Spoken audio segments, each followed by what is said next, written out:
मोहतरम वालिदैन, अस्सलामु अलैकुम। हालात किसी भी नहज पे क्यों ना पहुंच जाए, कभी अपने खुलूस पे आंच ना आने दीजिए। एहसास की लौ को मद्धम ना होने दीजिए और फराइज को मुअख्खर न कीजिए।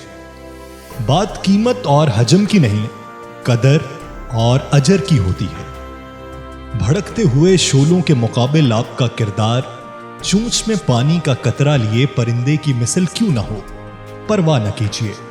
यकीनन ये काबिले अजर और काबिले कदर होगा। इस खराबे की तारीख कुछ भी सही, रात ढलनी तो है, रुत बदलनी तो है। खैमाए खाक से रोशनी की सवारी निकलनी तो है, रुत बदलनी तो है।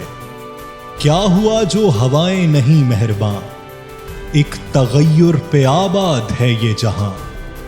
बज़्म आगाज होने से पहले यहां शम्मा जलनी तो है, रुत बदलनी तो है। अब्र के सिलसिले और प्यासी जमीन, आग बुझती है पानी से सूरज नहीं। कोहसारों पे जमती हुई ये बर्फ एक दिन पिघलनी तो है, रुत बदलनी तो है।